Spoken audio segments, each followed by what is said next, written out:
for June 2024, as I get to watch the simple fact that I am about to be surrounded by emergency vehicles, and it's really loud. Wow, what amazing timing. Start a live stream, and then boom, surrounded by emergency vehicles. That's just great. But it is what it is. Not much I can do. Maybe I'll adjust my position a little bit better. I think that's what I'm going to do. And you guys can enjoy all the pretty lights in the background. All right. Fucking kidding me? All that for the old man? I mean, why not? Wow. Like, that guy is like, all that for that old man? And I'm like, really? Dude, he's a human being, okay? What a unconscious, focused fellow. Like, we don't need that. All right, well, I guess I'm going to stand next to the ENTJ tree tonight. So, we'll just do that. The ENTJ tree. We were at the ISFP tree, but we're now at the ENTJ tree. So, Q&A tonight, folks. Let's get the Q&A rolling. Let me get my trusty mini whiteboard. So, hello. People are saying hi to me. Hello. Juniors SVCA. I don't know what that means. Hey, what's up, man? It's good to see you. I love you, bro. We should have another call sometime. I don't know, text me your cell number or something on Facebook Messenger. We should have a call. Oh, dang. Interesting. Okay. What's shaking? All right, yeah, so Q&A, but folks, we're going to do something a little bit different. If you guys have like questions yourselves, if you go on a super chat or whatever, I'll be happy to answer questions that come through on a super chat. No problem. Obviously, if you super chat, higher value super chats, we'll do questions from that perspective. But first things first, we are going to get through all of these Acolyte questions regardless. So let me verify. All right, cool. So first question is, what does color combinations for clothing mean for personality type? I'm sure, like, I forget like what the system is called, but there is a color coordination system specifically for personality type that's out there, or not for people, basically, not specifically for a personality type. And my color, according to this system, is winter, basically. Winter, according to my color coordination. So winter. So whatever the winter palette or swatches or whatever, in terms of like how I should be coordinating my colors for, and I just naturally do that. And the question is, does this actually correlate to personality type? And the truth is, it absolutely does. It does. So that's a thing. It very much is a thing. So, and it's interesting because, like, the thing is that when you think about it, it's like, could octogram have a lot more to do with it? And I think it actually does. So yeah. Anyway, they do mean a lot for type. The thing is that the octogram would probably change that. I'm not entirely sure exactly. I just know that for myself, winter is my coordination. Please don't ask questions which would require me to do additional research to like answer your question as much as I can. So, ENFPs love purple, orange, etc. Hello, Shadows to Eternity. Thank you for being on the show this evening with us. I kind of feel bad because I'm not sure if I actually answered the question properly.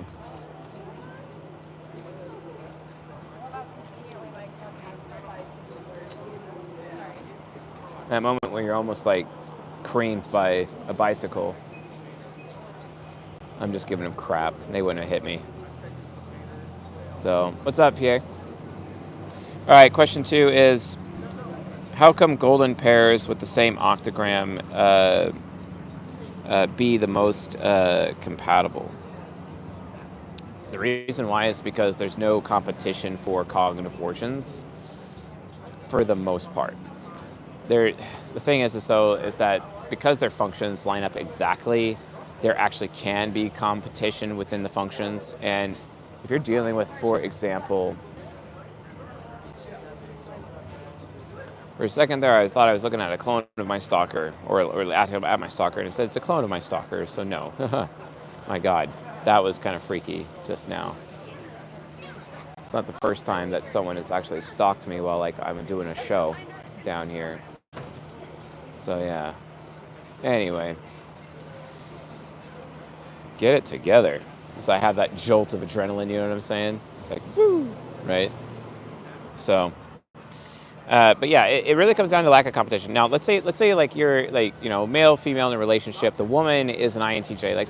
Say that's what's happening. Let's say, or she's an ENTJ, or an ISTP, or an ESTP, which typically within United States of America, American culture, Western culture, these women are technically more masculine than other women. Whereas naturally feminine women are like ISFJs, ESFJs, etc. Now, when it comes to golden pairs, one of the things that I've noticed, like if I was in a relationship with my golden pair, the INTJ woman, and I have been with many INTJ girls in my life, the thing about these INTJs is that they have this thing where they want to compete with me, where they think that they can do it better than me. They think that they can outthink me, or they think they can be a better decision maker than I am, right?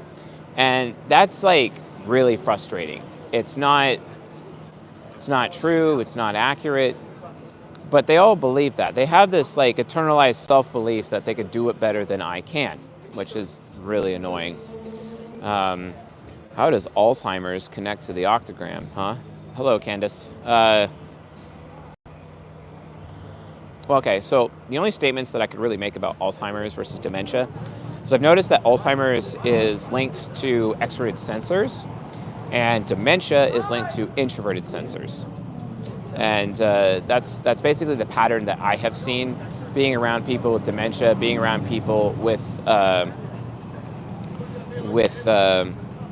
Alzheimer's, because what ends up happening is that their higher S function, be it introverted sensing versus extroverted sensing, whatever function is higher is the one that is preserved in old age, basically, but the one that is lower seems to be lacking. And I've also noticed, from an octogram perspective, that it is the subconscious developed types who end up struggling with Alzheimer's and dementia the most, because they have the least amount of neural pathways in their brain devoted to, their superego, basically, superego development. And because the unconscious and the subconscious technically don't exist, because they're not really actually egos.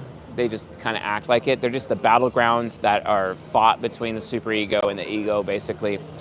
But an unconscious developed person is more likely, or less likely, I guess, to develop Alzheimer's and dementia. Now, I don't know that for sure. I really don't know that for sure, but I suspect that that is what is happening. That's my current theory. Now, granted, I believe that these brain disorders are caused by heavy metals, especially aluminum collecting in the brain. And I believe to be able to chelate it out, you got to use a substance similar to magnesium L-threonate.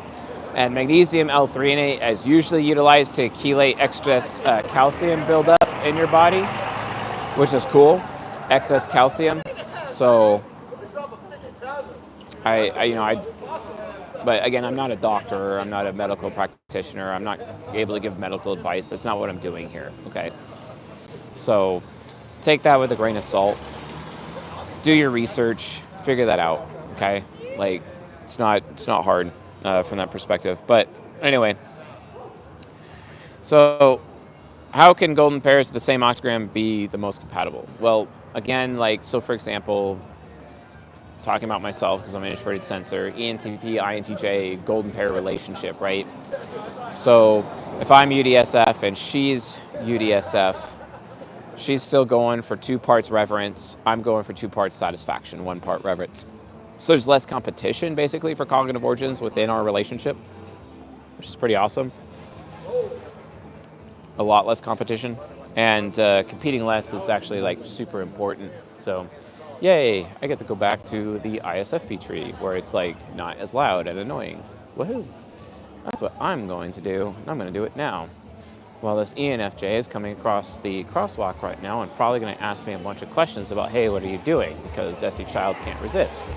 Let's see if he asks. Hey, bud. How you doing?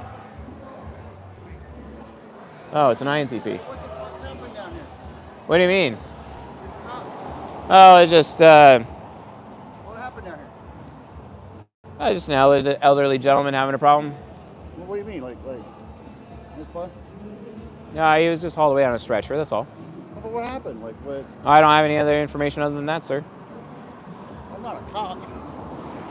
I didn't think you were. I just don't know. I'd be happy no. to inform you, but I don't have the information. I'm not that cool. But I played pool with you. What Yeah, it was great. Chase, like the bank, sir. Yeah. Yeah, very good. I enjoyed our game. We should do it again sometime. Yeah, okay. Have fun. Kick ass. Drive fast, take chances. INTP fellow. UDUF. Played pool with him. It's very good. Very good, actually. I did beat him, though. He beat me first, and then I beat him, so it was cool. Yeah. Okay, and then... so... What's interesting also about like their octogram or whatever, because it's like, you know, you look at the push and pull energy, and folks, like, if you haven't already, like, get the How to Type Yourself course. We basically give it out for free nowadays. So go get that. If you don't know how to get it for free, open up a support ticket or email support@csjoseph.life, open a ticket. They'll try to help you. But pretty soon, basically, you'll get the course for free if you sign up for a webinar that I'm going to be doing in the very near future, and you'll get it for free. But in the course, basically, it explains the octogram 3.0 and push and pull energy between the shadow pole, the aspiration pole, the deadly sin, living virtue, how they're introverted or extroverted, essentially. And those different psychological components, like, actually, like, they very much matter. So understand, like,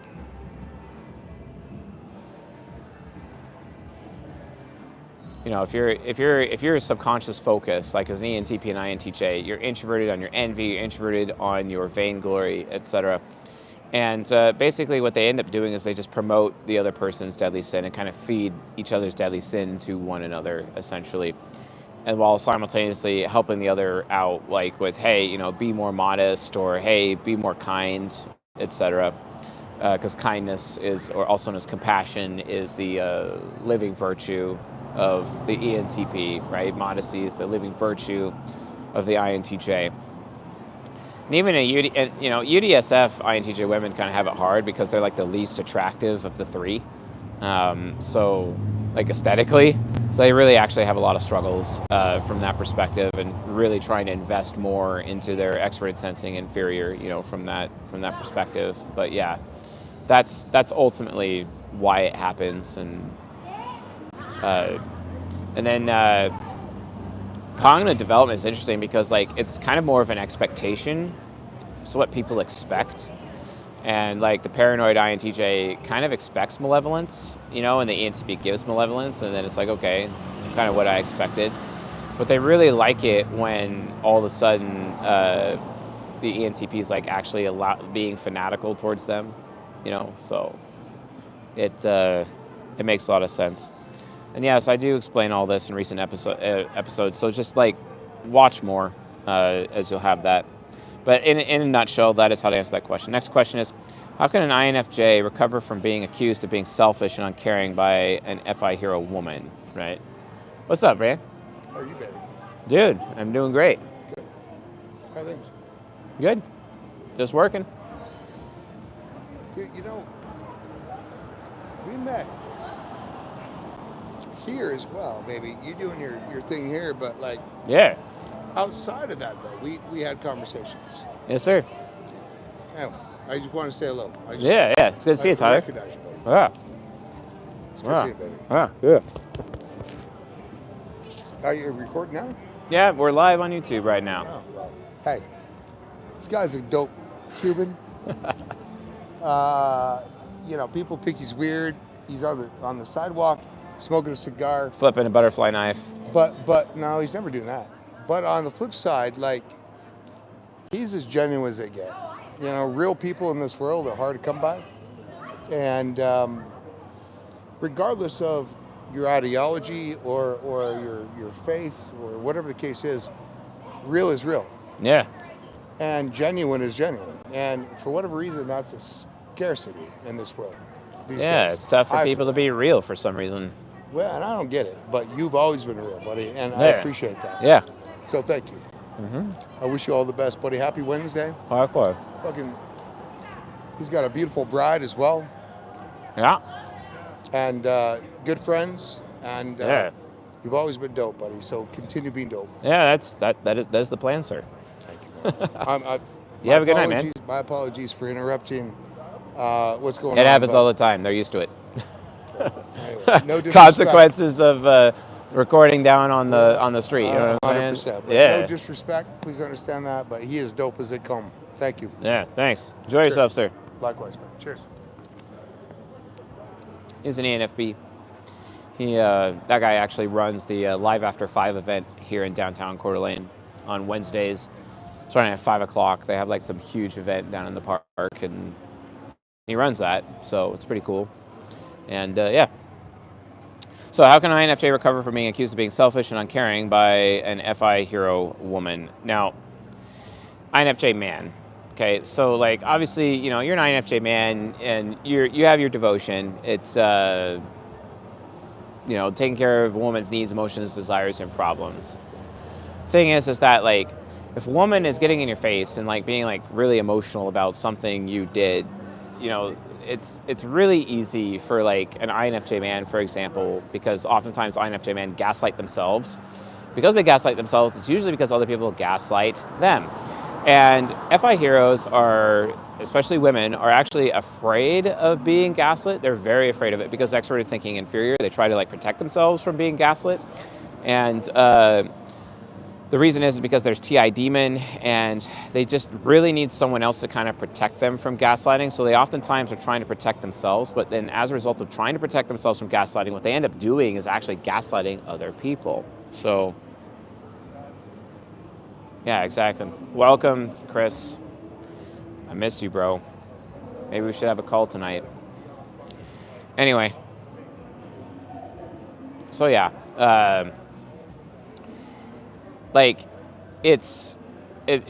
So the thing is that if you're TE trickster and you're a man, there's a chance that this FI hero woman is actually inadvertently or unintentionally, not really aware or consciously aware that she might actually be gaslighting you. You'll always have to take a woman's words with a grain of salt, especially an FI optimistic woman. And that's not just FI hero or FI child, which is typically what I would say, but also FI nemesis and FI trickster. You really, really got to take their words with a grain of salt because women have this issue where they change their minds constantly. And it's not that they're being liars, it's just that they have a hard time. Like if you just, whenever they say something to you, always attach the phrase "for now" to it as a man, basically. And don't always like take what they say completely seriously. Like hear them out, hear out the FI hero woman, and you could take it seriously in terms of like you heard her, you listened to her, and then and she had her voice, she got her day in court, and then you as a man decide whether or not what she said is relevant or, because the thing is that we talked about how female judgment is ultimately projection. But let me expand on that. Female judgment is also ultimately an opinion. If you have a TI user woman, for example, and she's coming up with a conclusion, anything a woman concludes, psychologically speaking, at the end of the day is still an opinion. okay? And it's really, really hard for women to accept this. But psychologically, this is a fact, okay? Everything a woman thinks or feels or believes at the end of the day, I don't care how logical she is, I don't care if she's T.I. Hero, it is still, at the end of the day, an opinion. It does not become a fact until basically a man in her life is willing to take responsibility, where he provides confirmation, right? Like some kind of agreement, right? Confirmation, verification, etc. When he provides those things to the woman, he's basically taking responsibility for her opinion, and that opinion it transforms from an opinion over to a judgment, basically. And it becomes a judgment, and the man has to take responsibility for that judgment on her behalf, right? This is part of the dance between the masculine and the feminine, psychologically speaking. So that's basically what's happening. So if you're an INFJ man and you're taking like this huge emotional hit from an FI hero woman, like you really gotta like think for a second, like, well, is what she's saying actually true? Like, don't let your FI critic eat you alive. Like, what if she's saying isn't true? What if she's in her luteal phase and PMSing hard? You have to recognize that everything a woman says, you have to attach like the phrase for now. She feels that way for now. She won't always feel that way. She won't always have that opinion. Women's opinions change, their beliefs change. They're very changing because women are closer to the yin, they're not closer to the yang. Men are closer to the yang, right? Which means so that men are very solid with their thinking, solid with their judgments, right? And that's why men have higher responsibility. That's why they are responsible for women. Like, for example, like if you're a married man, for example, and let's say you're a married man and your woman sins and she commits sin, right? You as a man are responsible for your wife's sin, basically, okay? You're responsible for that. You as her man, as her leader, are responsible for her behavior, responsible for her sin, okay? Because you are either enabling her or disabling her from that perspective. So, that's the thing. Yeah, what's up, uncle? So yeah, so just that's how you recover, by just realizing that you really shouldn't completely take everything a woman says 100% serious. Like, actually spend time and think about it. Don't allow yourself to like be emotionally irresponsible, because here's the thing, and this is some truth bombs, like men consistently get shat on by society for being emotionally unintelligent, when the reality of the situation is that men are more emotionally intelligent than women. That's a fact. Men are more emotionally intelligent than women. So, and what you want to do is have your woman feel safe enough to be emotionally honest with you. But the thing is that a woman they're not emotionally responsible creatures. Women are not emotionally responsible. They're not. That's the thing. They're not emotionally responsible. Men struggle with being emotionally honest, but they're really good at being emotionally responsible. And that's the thing, like, it actually can cause women fear if their man is being emotionally irresponsible. And in this particular relationship, we're just going to assume it's like a silver pair between like an INFJ man and an INFP woman, for example, right? We'll make that assumption for this relationship, okay? The thing is that she's being emotionally honest with him, which is a gift. It really is good. You should always encourage your woman to be emotionally honest. And if she is being emotionally honest with you, her man, she's basically showing you that she feels safe enough with you. Because most women are walking around feeling like their feelings don't even matter, especially to men. Retweet. He gets us. He gets us. So, well, thank you, ladies, for being my audience this evening. End of the day. Tell her we got it. Dope. So, the point is that this ends up becoming like a big problem, you know? It's just like, yes, every person is responsible for himself, but like, women are different. Like, stop treating women like men. Like, come on.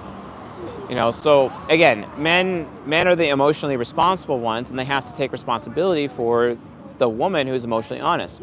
The thing is that it's really hard for a man to find a woman to actually be emotionally honest with, because oftentimes when a man is emotionally honest with a woman, she'll use everything that he says against him later in an argument, right? And that ends up becoming like a big problem. We are here. You bitches left us. So that's a big problem. Why is it a problem? His name is Jake. Because the man will never open up again. Kyle. He'll never open up again. That's the thing. So women, like, you gotta understand, like, if your man is being emotionally honest with you, you really have to make sure that you honor that. You have to honor that, because they usually don't. And they usually have to be responsible for everyone else's emotions, including their own. They don't often have the opportunity to be honored by a woman, or much less respected by a woman. Yes, they are, Candace, to do that. So that ends up becoming like a problem over time.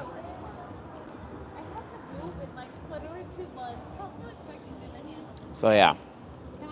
Should I get the microphone ready for that? All right. Because you said, can I have my phone? And I said, yeah. I will. I'm leaving. No one cares. You're not leaving. Where are you leaving? What do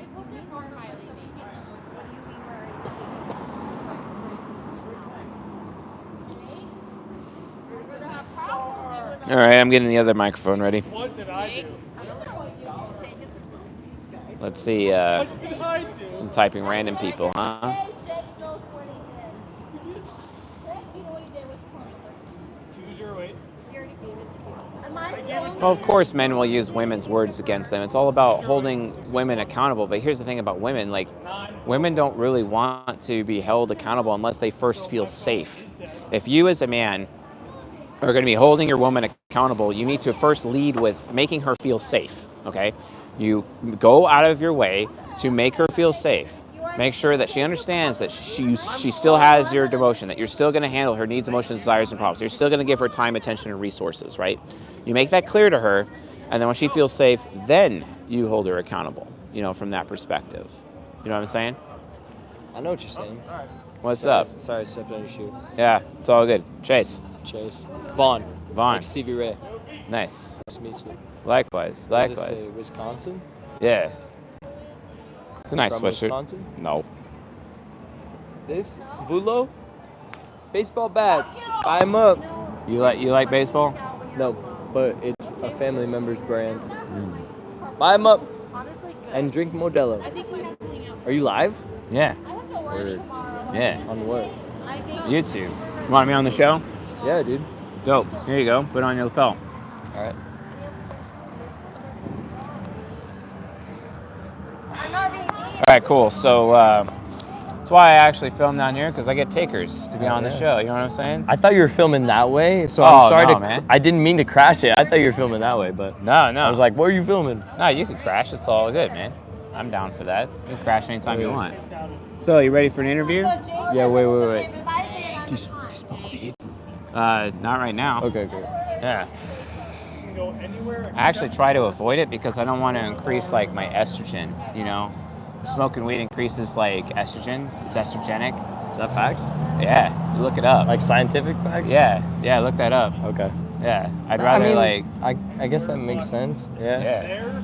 Okay, wait. I'm ready for the interview though. All right, cool. Yeah. So here's how it works. Like I'm a street psychic and shit. You do not look like a street psychic. Yeah, I know, man. I look like a schlub. But You look like maybe half redneck. yeah, Yeah. preach. Are you from here? Yeah, mostly. You look like you're half from here. I think you're mostly from here. Mostly. All right. Mostly from here. Yeah, preach. All right, cool. So tell the audience what's your name. My name is Vaughn Stone. Vaughn Stone. Yeah, what do you do? I play guitar. Yeah, what kind of guitar are you rocking? A Strat. You Yeah. wanna see it? Yeah, sure. Let's yeah, show the yeah, string. let's show it off. Yeah. I also, for a living though, because you can't really play guitar for a living if you're like me, Why is that? because you don't play music that sells necessarily. Nothing wrong with that. You sing from the heart, think of what matters. You know what I'm saying? It's your art. Yeah, exactly. Yeah. Art and work are usually different for most people, unless Yeah. you're very fortunate. Or you learn marketing, Exactly. and then you're good. Yeah. This That is looks great. This is a 2020 Mexican player strat Your girl's showing up. with Yeah. a sunburst or whatever you call that. Yeah, that's Summers. All right, cool. But I'm looking for a whammy bar, so if you know a whammy bar that fits this, hit me up, Von.Stone on Instagram. Von.Stone on Instagram, folks. And hit him up follow my band at Stunt Dope. at Stunt Dope. Stunt Dope, yep. That sounds dope. Right? Nice. I have a reputation in my audience for saying the dopest over and over and over again, so, you know, Fuck yeah. yeah. So we do the dopest things here. All Yeah, right. all right, cool, man. All right, ask me some questions, because... No need to ask Wait, questions. what was your name again? Chase, like Chase. bank. Yeah. I'm hungry, bro. Yeah, no, I don't need to ask more questions. I'm good, I got you. All right, bro. All right. So this man is an extremely moral person. He goes out of his way consistently to be a good person whenever possible. He has a strong connection with nature. He goes and finds what is beautiful in the world and brings it to us. That way, people like me don't want to burn the world to the ground, because he's trying to find something beautiful in it and add it to the rest of us. Very aware of what other people are doing, how comfortable they are. He's trying to make them be as comfortable as possible, especially with his creativity. The man is adding this creativity. Personal freedom is everything to this man. Everything. To the point that if you take his freedom away, he either is going to get hella depressed about it, or he's going to get ragey as fuck and probably punch you in the face if you're taking his freedom away. Right. However, right. his fear of people thinking less of him, he takes his reputation very, very seriously. Sometimes he can be hella behind the scenes about that, and then, wait till everyone else talks and whatnot. He wants to be around all the smart people so that he can learn a little bit more, maybe sharpen his opinion a little bit better. That way his voice doesn't feel like it's being squelched out by other people who supposedly have stronger voices. But the one time he actually talks, it can level the room. Like, seriously, it can level the room. Like because sometimes you avoid criticism in your life because you know it hurts and it hurts you so much. But when you criticize, it's like dropping a nuke. Boom. You know exactly where to tear people down if you have to. Not that you would want to, but if you have to. I wouldn't say criticism hurts me so much. I do welcome criticism. However, there is certain criticism that sinks deep. Yeah, preach. Also, he's very worried about people feeling bad around him. The reason why is because he doesn't want to see himself as an entitled person, and sometimes he worries about whether or not he's too selfish. So he consistently, actually, at times, goes out of his way to help other people, right? To prove to himself that he isn't being entitled, which is pretty nice. Also, he has this thing where he oftentimes gets really down on himself, really critical towards himself, because he feels like he ain't doing enough.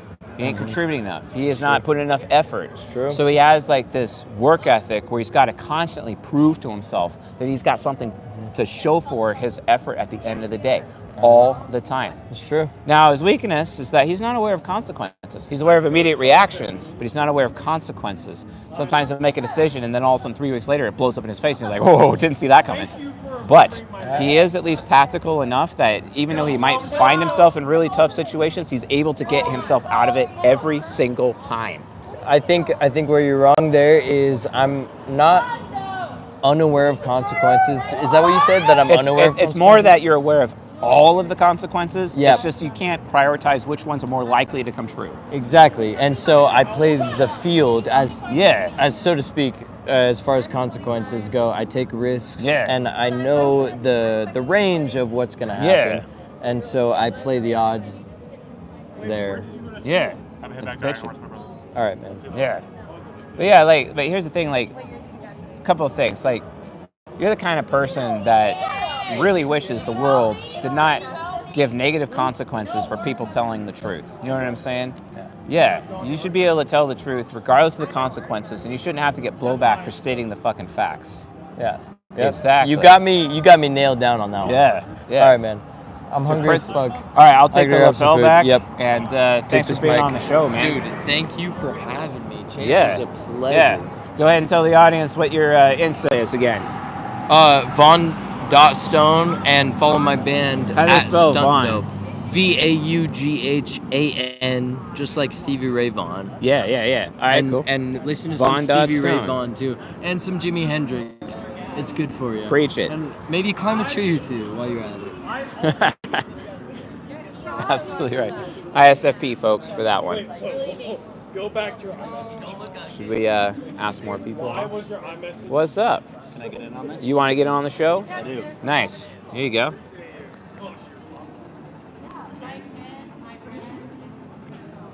You gotta put it on the lapel though? I got you. Yeah. I'll ask you some questions. You can introduce yourself. I'm ready. Say again? I'm ready. Ratty? I'm ready. My name's Nate Ready. Robertson. Nate Robertson. Yeah, Yes, yeah. sir. Nice. So where are you from, Nate? I'm from Yakima, Washington. Yakima. Yakima's good times. I've been there. Used to go racing down there, actually. Okay. Pretty nice, yeah. Where are you racing at? Oh, I don't even remember what the place is, but it's a place on the west side of town, southwest side. You were probably on like Nob Hill area, Main Street, Nob Hill out there. Yeah, Yep. exactly. Okay. Yeah. Yes, sir. Yeah, it's dope, man. It's dope. We had this nice Corvette and Mustang out there, quite modded, and we decided, do a little bit of drag race and whatnot, and we were throwing a football between the two cars. There we go. So one wasn't faster than the other. You guys were kind of We were just right there. Yeah, we were right Yes, there, sir. and then we had guys in the back, and just decided, okay, let's just throw a football between the two vehicles while we're moving at high speeds at the same time. Yep. The police did not enjoy such a display of speed and bravery that evening. I could imagine. Yeah, pretty rough. Fair enough. Yeah. So tell us about yourself, sir. Yeah. So. What do you do for a living? Like, where you from? What's your thing? So yeah, I'm from Yakima, Washington. I'm a manager. I can't tell you what company I work for, but I'm a manager. Sorry for oversee smoking about- in your face. It's okay. Only burned my eyes a little. It's okay. All right. I probably oversee about 300 employees. I work over on the west side, over in Seattle. Yeah. Nice. Been graduated from college. How long now? No, that's high school. 10 years, 6 years. Graduated from college now. Yeah. Yeah? I went to Central Washington University. Yes, sir. Oh, nice. Yeah, I enjoy Central. Yeah, Central's cool. I also like Eastern.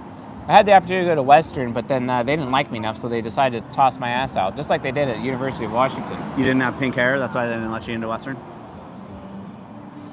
No, they just thought I was an asshole. Fair enough. That's also why I was Fair removed enough. from. I'll tell you a crazy story about Eastern. Yeah. actually. Let's hear it. Okay, so the day before I got accepted to Eastern, I was ready to move in. Me and my best friend over here, Clyde, actually, we were ready to What's move up, over Clyde? to Eastern Washington. Good to have you here. And Chase. we were ready to move in. The day before we were supposed to move in, I was having a going away party for me in Yakima. Yeah. I heard that Central had a cheaper tuition than what they did at Eastern. Yeah. By like $2,000, something like that. Pretty minuscule in the grand scheme of life. Yeah. However, I'm the one paying for my college. Yeah. So I decided that it was the best move for me to make. Yeah. So the day move before for life. we were supposed to make the move, ended up literally, yeah, sure. The night before we were supposed to make the move, ended up canceling the lease, canceling everything, canceled my whole trip to Eastern Washington University, ended up going to Central. Thank Central for having a program to where you could submit your application the day before the deadline to the quarter. I submitted my application the day before fall quarter, and that would have been 2022. Got accepted, started school the next day. Yeah, so it was pretty good. And you fast tracked that shit all the way Fast track, through? yes, sir. You So, fast it? Wow. I took summer classes between my junior and senior year. That's what helped me graduate on time. I got a degree in supply chain management. It was supposed to be a 4.5-year degree. Ended up being 4 years due to the fact that I ended up taking classes in the summer. So. Yeah. You ever hear of that company Bulletproof 360 with the Bulletproof Diet and those people? I've not. They really need some help with supply chain, just letting you know. Everybody does. They're in Seattle. That's the biggest opportunity in the absolutely. country, to be totally honest Reach with you. it. Reach. That aside from AI, supply chain, biggest opportunity in the country. What's your guaranteed. okay? All right. I gotta ask you. What's your opinion of using blockchain for supply chain tracking? That is what like VeChain was actually supposed to be Yeah, for. I think blockchain can provide a ton of opportunities for expedited transaction time, as well as just enhanced opportunities for companies doing like business-to-business transactions, right? Yeah. In general, blockchain, I mean, we're talking, it's 2024. Yeah, right? yeah. By the time 2030 comes around, blockchain's going to be the future for sure. Yeah? So, Yeah, you or really I think- guess you really in think- that time it'll be the present. Okay, yeah. All right. So my next question is, what is your most controversial opinion? Most controversial opinion. I think Max Holloway won one of the fights against Volkanovski early on in his career. When Volkanovski won, I think Max Holloway won that second fight that they had. That's definitely the most controversial for sure. My controversial opinion is like, you know how like we went and put a man on the moon and Neil Armstrong was the first man on the moon, right? You know what I'm saying? You think it didn't happen? Well, it's just a question, really. It's like we see him, he's getting out of the lunar lander, he's making a speech, it's the most amazing moment ever, and he finally hits the ground and it's like, oh my God, we have a man on the moon. It's so amazing. But who's holding the camera? It was a tripod like the one you're using right now. I'm Well, assuming. How'd the tripod get there if that was the first step? Well, he would have, I mean, this step, there's no step. He would have placed it, took a step back. That could have been the first step. Yeah. And then answered all the questions. I'm just assuming. Yeah. Me too. I think we all have to assume this. Yeah, sure. Yeah. Sure. I just have to assume no step was taken, placed the tripod down, answered the questions. All right, cool, man. All right, cool. So now I'm gonna attempt to expose your soul to the audience. Sure, let's go. All right, cool. This is pretty Are we awesome. live? We are live. Let's go. Yeah, I'm we're ready. live in front of 90 people right now. Okay. It's bitching. Yep. Yeah, I Let's love get this it. shit. Love it. Okay, all right, cool. Oh, we can So- cuss on here? Huh? We can cuss on Oh, here? fuck yeah. Okay. Yeah, Perfect. yeah. What the Oh, fuck I'm yeah, talking yeah. about. This is like, we're hella mature here. I'm smoking. I don't give a shit. You know what I'm saying? It's good times. But thanks for asking. That's pretty course. awesome. Yeah. So this man is an insanely moral fellow. He is all about doing the right thing all the time. He is very much aware of what everyone else is thinking all the time. He wants to be around all the smartest motherfuckers everywhere he goes because he collects smart people and then it sharpens his decision making. All he has to do is weigh out whether or not someone else is even intelligent enough around him to be like, hey, okay, this person is important, this person is not important, we should listen to this person, we should not listen to that person. And because of that, this gentleman is actually a really good listener, which is pretty awesome. He also has the ability to predict things before they actually occur. He's that guy who's like, hey, I fucking told you so, why don't you fucking listen next time? I agree. That's this guy. I agree. It's awesome. Love that. I will say that oftentimes the most intelligent person in the room is the person who speaks the least. Yeah, say well, that ain't me. I have a problem where I talk a little too much. Okay, yeah. And then also, but like, you know, but your fear, you know, where your core fear is, your core fear would be like fear of being weak. So you go out of your way to compensate for that, and it actually turns you into the strongest motherfucker around because you put in so much more effort and so much investment into strengthening yourself whenever possible. You know I could what I'm agree with saying? that. Also, I could to agree with that. the point where you actually have the ability to outwork other people. I do work more than most. Yeah. Sure. Yeah. So that it gives you the opportunity when you're aspiring, you can actually be the last man standing. You have that insanely high perseverance, insanely high endurance from that perspective. But however, you got to like go out of your way to preserve your comfort zone because if you're uncomfortable, no one's comfortable. You see what I'm saying? Because the thing is, it's like, hey, I work really hard for you fuckers. Why are you all trying to make me uncomfortable right now when I'm trying to like get you all to think about things properly? You know what I'm saying? I really couldn't agree more. I think, so with me being in a high level position of management, I really try to embody the servant leadership mindset. Yes, sir. Right? So I work for those that work for me. Yeah, you At ever the end of read the day. Jocko Willink's Extreme Ownership? I've read excerpts. It's like the best management book I've ever Sure. read in my life. That is an incredible book. Highly recommend it. Leaders Eat Last. Oh yeah. Another great book. Yeah. Yeah. That's what I try to base my whole management / leadership Principle, philosophy off yeah, of. yeah. Sure. At the end of the day, you know, I work for those, again, that work for me, right? So at the end of the day, I try to not do anything that I wouldn't ask. Yeah. Or ask my employees something that I wouldn't do for them. Yeah. Right.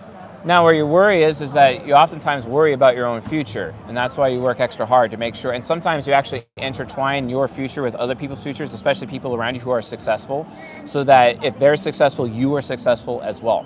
Which is not a bad thing because you're actually, you know, you end up being supportive in some capacity, and then you also advocate for the people who are like maybe the downtrodden or the individuals who might be weak in certain situations. Be like, hey, I used to be in that position. I used to be in a weak spot that they were, so I'm going to give them a leg up. Because I have a little bit more knowledge than they do. I'll tell you this.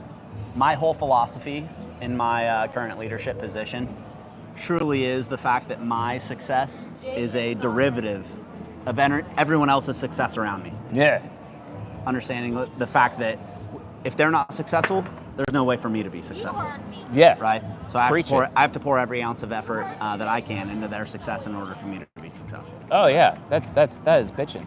Now you're very critical towards other people's values because you see yourself as an individual as very responsible with values, responsible with standards, responsible with morality, responsible with principles. But other people's principles, they could be like corrupt as fuck, and it's like, why the fuck should you even bother listening to those fuckers? They're being corrupt fuckers. You see what I'm saying? So what you do is you evaluate them. You consistently evaluate them. Even if you have to get into their face and call them out on like, why the fuck are you being a corrupt, bad fucker? Like, Well, that's the job fuck? as a leader, though, right? Yeah, it is. My job is to call people out when maybe either their viewpoint or their management position or their work ethic or whatever the case may be could potentially be interfering with the overall success of the operation. Yeah. So at the end of the day, like I said, my success is determined by everyone else's success around me. Yeah. I can't be successful as a high-level leader if my people or my team or we as one unit isn't successful as a whole. That's very affiliative. I mean, you got your crew, you got your bros, you belong. Of course. You're going out of your way to be the person who has the highest character out of anyone that you know. You want to be like the source of character. You also want to be like the most desirable out of everyone you know. And you try to help people become more desirable. You try to help people have better character, which is one of your biggest value adds as a person. You're like a mini Tony Robbins, but if you keep going, you could actually go beyond Tony Robbins. Sure. For sure. I think at the end of the day, though, that's the toughest part of leadership, right? At the end of the day, like there's no days off. Yeah. I have to show up with 110% every single day. Oh yeah. Right? Imagine me as a leader showing up to my team of 200-300 people, not having the attitude of, hey, we're here to be the number one. We're here to be the best. We're here to take over, right? Yeah. If I don't have that attitude, regardless of what adversity we face in the day-to-day, if I don't have that attitude consistently day in and day out, we're going to fail as a unit. Oh yeah, definitely. That's awesome. So, well, yeah, that's pretty good. But has anyone ever like, I mean, you know, like your deadly sin would be the deadly sin of wrath, so you could potentially get really angry if you feel justified in doing so. Sure. And so you may end up earning yourself a reputation for being a hothead every now and then. That's fair. But at the end of the day, what's that going to do for the team, though? Right? Like I said, at the end of the day, my success is determined by the success of everyone else around me. So if I come in hot, I come in making demands, I come in changing things off the bat, XYZ, whatever the case may be. What is that going to do for the team? They're going to. Yeah. What are the consequences? They're going to turn against me. Yeah. They're going to turn against me as a leader. They're going to turn against me. They're going to potentially rebel. Yeah. In general to whatever agenda I'm attempting to push as the leader of the operation. And at the end of the day, I have to do my absolute best to steer the team in the right direction. And you know, again, that is the toughest part of leadership. Right? Yeah. I don't want to be cliche. Yeah. But there's only one Michael Jordan. There's only one Kobe Bryant. There's only one LeBron James. Those guys showed up and gave it 110% every single day. Yeah. Well, right? there's only one you, and you have a monopoly on you. You know what I'm saying? 100%. And at the end of the day, if you're not giving 110% to your team, what do you expect in return? Yeah. Can't be anything more. Yeah. Right? So if you're giving less than 110%, I mean that's exactly what you're going to get. And in my opinion, that's the toughest part of leadership. So yeah, definitely. Wow. I should be learning a little bit more from you. I appreciate your philosophy. That's excellent. Look, at the end of the day, I'm glad I was able to hop on here with you today, but truthfully, for anyone who's listening, if you're looking to be the highest level leader that you could possibly be, whether your crew is 5 people, 500 people, you have to have your full investment in them, and that is what will help you reap the rewards for yourself. Yeah, for sure. Well, that's great. Thanks for being on the show. It's been excellent. Yes, sir. Very excellent. Of course. Yeah. What was your name? Chase, like the bank. Nate. Hey, Like good to meet you, sir. Like the great. Cool, man. Nice to meet you. See you around. ENFP, folks. ENFP.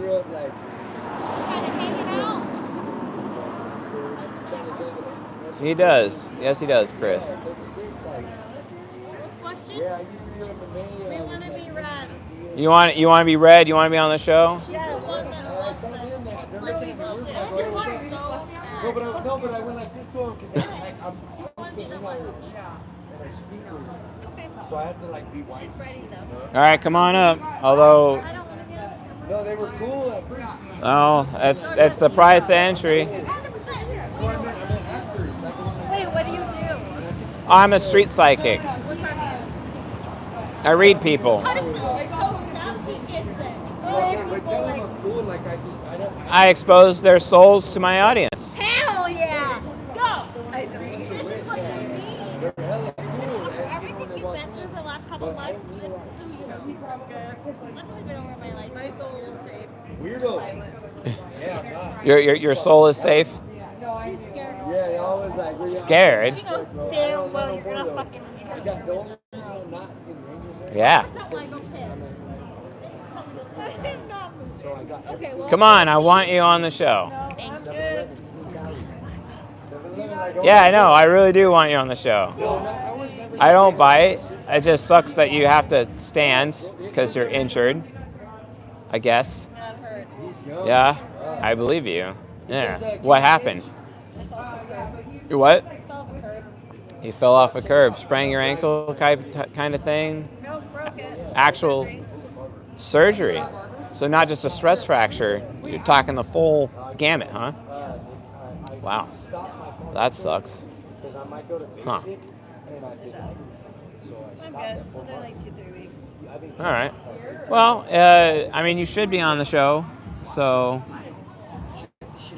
come on. And I go, hey, They want you. They want you. San Diego or fucking. I got 105 people right now that's saying that they want you on the show. They want her. I'll take anyone. He's a psychic. Yeah. It's my homie, man. I taught him. What's up, Bea? It's good to see you, bro. I haven't talked to you in a while. Hopefully you're doing well, man. Nick, Joey was just his little brother. His little brother. He looks. I call him Ken Barbie doll. Come on, why are you so uncomfortable? Why are you so uncomfortable? Yeah, I get down. Oh, okay. Tell your audience I said hi though. Okay, what's your name then? I kind of got off. Kenna. Kenna. Kenna says hi. Kenna, which is short for McKenna. Imagine. MAKENNA. All right, cool. You from here? Yeah. Like your whole life? Oh, Montana. Yeah. What do you do for a living? Like a Sales and marketing. sales and marketing. Do you know how to make a sales funnel? These motherfuckers are asking for bullets. Like landing page, brand story video, all that, or what? No. No. They were gonna try making. So like digital marketing or? No. So I sell apartments. Oh, you sell apartments. Okay. So you're like all on that Zillow, on Redfin, and all that crap, right? Rent.com. My community. So that's like Retirement. Okay, so you're talking to boomers all the time. Yeah. Yeah. Well, I'm sure I'm sure you're very listening to them. They like that you're such a good listener, I imagine. So they probably tell you all these crazy stories while you're trying to place them, and you're like, cool. So you probably hear a lot. I'll be back in there though, bro. All right. Well, you could just sit and watch then, since even though you're wanted to be on the show, but that's too bad. Sedona. Come on, we want you. Feel the pressure. Oh, I know you're not pressured easily, for sure. Yeah. Yeah. Okay. Just don't be so afraid of whether or not you're a good enough person. You know, don't be so afraid of whether or not you're worthy. You shouldn't do that to yourself. Okay. And stop worrying about whether or not you're smart enough. Come on. Don't do that either. You shouldn't do that. All right. Well, that's done. All right, cool. On to the show. Yes, ESTJ. Very much so. But honestly, I don't think it's a good idea for her to be on the show anyway because she's got crushes, guys. Like, seriously. So, yeah, I know, Duggo. I know it's sad. It is actually sad. But, you know. Oh, you call me the gaslighting king. Great. Thanks, guys. Wow. No. Loud Friend is a ESFJ, actually. Deadly Sin and Gluttony, for sure. You know. All right, let's go. Let's get on to the show. All right. All right, cool. Next question. right, the next question is, should I accept my INFJ boyfriend for being 40 pounds overweight? And it's like, well, okay, he's already your boyfriend, so you already accepted him, technically. And here's the thing, like, if you want to, like, improve his life, why don't you, like, improve your life? Go to the gym yourself, you know what I'm saying? I mean, if he is an INFJ, his SE inferior is going to be, like, hella pressured, etc. If you're, like, going to the gym and actually improving yourself in the process, so why not improve yourself, you know? So just do that. Because you should do it for, like, your own sense of well-being, and then he'll, like, mirror you because he's an INFJ. That's what he does. They mirror, right? And he'll mirror you, and then he'll be a lot more encouraged because he knows that you are, as his woman, is going to the gym yourself and take care of yourself. Maybe you're, like, counting your calories, trying to, like, you know, lose body fat percentage, you know, and you're actually spending time researching that, etc. Person who asked this question is an INFP, you know? So INFP is, like, it's a silver pair, so why not? The INFJ is going to be, like, actually doing that, you know? So, yes, I know, Candace. I know you have, Candace, but the thing is that try to get even better. Get better. Like, go get some nicer form-fitting clothes, you know? Increase your sexiness as much as you can. He'll start to mirror that. And then his FI critic will start eating him alive, and he'll start feeling bad about himself, basically. And then he'll be, you know, and then at the same time, be a source of encouragement. You know what I'm saying? Be encouraging, okay? So yeah. Yes, I know you have clothes, Candace. Come on. I know that. Like, obviously. But seriously, that's what you do.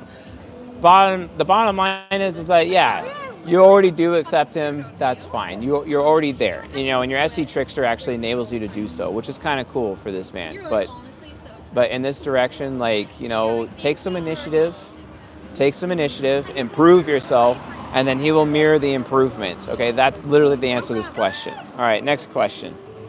How to differentiate UDUF types. Okay, so again, go watch the Octogram 3.0 lecture inside of the How to Type Yourself course. Make sure you do that. Hello, Laura Jones. Okay, folks, you want to ask questions, you know, that is not, like, written here, you know, then put in some super chats. I'll be happy to answer your questions, all right? Been here for an hour, it's fine. I'm cool. I'm streaming here, typing random people, and also simultaneously, like, doing the actual Q&A session. So, like, you can do that if you want. All right, next question. Yeah, to differentiate UDF types, watch the Octogram 3.0 lecture. If you're already a member, you have access to How to Type Yourself. If you're a member of Precision Psychology already, to become a member, go to ucha.app/pricing, udja.app/pricing. Become a Precision Psychology member. You'll get the How to Type Yourself course automatically by just being a member, and go watch the Octogram 3.0 video, and you'll be fine. All right, straight up. All right, next question. Do unconscious developed NP types have a harder time falling in love versus subconscious developed? And yes. She wants to be on your show. Yes, I do. All right. We got to take her. Yeah, another taker. All right. I'm ready. You want me to sit next to you? No. Put it on your lapel. Put it on me? Yeah. Cool. Oh, shoes. Okay. Is it on? Okay. All right. I'm ready. She's ready. I'm ready. Yeah. All right, cool. Okay. So tell us about yourself. My name is Jessie Stevenson. I was born in 1994. I'm a Virgo. I was born in August 26th. Born and bred in Post Falls, Idaho. Yeah, I love me some Post Falls. 100%. Yeah. Just honestly started working in Coeur d'Alene about almost 2 years ago. So I started to really experience Coeur d'Alene. Yeah. But that's kind of my vibe. Yeah, what kind of exploration are you into? What do you like exploring? I've only been, the farthest I've been is like South or North Dakota. Yeah. So I haven't been really far, but Idaho, Oregon, California, Washington. It's only how far is it? You strike me as a girl who likes to travel a lot. 100%. Yeah. But at the end of the day, it has to be the weekends because your girl's got to pay bills. All right, cool. Yeah, so after we do the reading, I'll describe your ideal man for you. Is that Oh cool? my gosh, this is the best day of my life. Okay, I'm ready. Somebody's got She's it. ready. It might as well be you. Yeah, she's ready. We got someone from the Dakotas watching right now, actually. Okay. Yeah. I'm ready. North Dakota, though, with Yeah. their interesting accent that they do, where they say "oh" all the time. Honestly, Post Falls through and through. Yeah. Well, they're from Dakota, and they ended up in Post Falls too. So If I had an accent, I'd be a 10 out of 10. you don't have an accent? Why not? What happened? Idaho, I don't think really has an accent. You're right. Pacific Northwestern people are like accentless. aren't they? 100%. Yeah. 100%. Totally accentless. It's nothing exciting, honestly. We Yeah. fish trout and rainbow fish. Have you ever wondered what it's like for us to like go to like England or whatever, Yes! and then like maybe they're hearing like our American was accents, like, and it's kind of weird to them or whatever. 100%. And they say, oh, you have an accent. That's the best day of my life. Yeah, and then I'm like, no, we're accentless. You're actually. like, weird, because I've been born and bred this whole place. It looks exactly the same as every place I've ever gone. Yeah, exactly. All right, You got cool. me. So what do you do for a living? I work at a retirement community. Oh yeah, So, yeah. like sales. Co-workers, got it. Co-workers through and through. Woo! Yeah. You're pretty similar to her. So yeah, it's all good. She's so Midwestern. Got 106 people Midwestern. watching tonight. Yeah. Oh my gosh! Post Falls is a place to be. I know Coeur d'Alene is where we're at, but I'm a Post Falls girl through and through. Yeah. What's your favorite part? It used to be really small, but honestly, within the last 5 years, especially through COVID, it's gone really big. But I think it's still like a hometown, where Coeur d'Alene is a tourist town. Yeah. Coeur d'Alene's a hometown. You know what I mean? Okay. Yeah. I wish it grew a little bit bigger, but honestly, You're like I love hella supportive, aren't you? it. Hell yeah! Yeah, you're like I very try to supportive. be. Depends on the day. This honestly. woman is all aware about everyone else feels all the time, and she is so mega supportive. I try to be. You're Depends like on the day. you are like super caring, like all the time. I try to be, but honestly, like I said, it depends on the day. It depends on the day. Yeah. Depends on the day. She's all about her comfort, you know, all the time. She cares about safety. She also like makes sure other people are safe as well, consistently. You get me. The Yep. thing that makes her super happy is when she feels wanted and chosen and included. Gotta feel wanted all the time. 100%. Yeah, gotta be chosen, Yep. you know, because she doesn't actually know what she wants, because from her perspective, she wants to want everything. The thing is that she ends up making a decision thinking that's what she wants, and she's like, oh crap, maybe I don't actually want that, and it kind of blows up in her face sometimes. 100%. Yeah. Okay, you're clocking me a little too hard. Yeah. 100%. Now, where her fear is that she's afraid of not being listened to. Yeah. Yeah, she wants to be listened to. It's a random Wednesday, and I'm kidding. Yeah. Because you spend so much time thinking about everything all the time. And because you spend So so much true. effort thinking, people should probably like listen to you because you spend so much time. I wish. I Why have do- a lot of smarts. Why do people treat you like you're stupid? They shouldn't do this. Fuck you. I have the right answers. He's telling me right now. Okay. Yeah, they really shouldn't treat you like that. And then why are you so worried about whether or not you're worthy enough? Stop worrying about that. You shouldn't worry. Like, yeah, whether or not you're important enough, whether or not you do a good enough job, whether or not whether or not you're worthy. Like, why are you constantly down on yourself about being worthy all the time? At Come the on. end of the day, this is a random Wednesday, so I didn't think I was going to get clocked so hard. But I don't even know. That's the problem. Epic street psychic. I love it. Yeah. I don't even know. At the end of the day, I'm just trying to push on through, you know what I mean? Yeah, pushing on. Okay, well, there's nothing wrong with that. As long as you're able to explore everything, it's all good. You know what I'm saying? Absolutely. Because that's the thing that you want most out of life. Being able to discover new things or rediscover things that are hidden before. 100%. Exactly. 100%. Yeah. And then, let's see here. But sometimes, though, you know, you can be pretty critical about other people's performance, you know? So fucking true. Yeah. These bitches at left, right, and center. Yeah, because it's like, you know, kind of like you look at someone who's not like, you know, prim and proper, a little unkept, and you kind of just be like, yeah, why should I like listen to you or give you the time of day if you can't even at least tie your shoes, or you got schmutz on your clothes? You come up to someone, hey, I need to get that off of you, like stop. Let me just take a little bit. Yeah. Let me help you out here. 100%, Like I could tell you need this. Someone has to like. Let me help you. Someone's got to have the honestly. guts to like tell you that this is not like good for your image here. Let me adjust this Let for you. me just make your life better, honestly. Yeah. I'm gonna make It's your life very better. rare, but it happens occasionally, honestly. Yeah, definitely.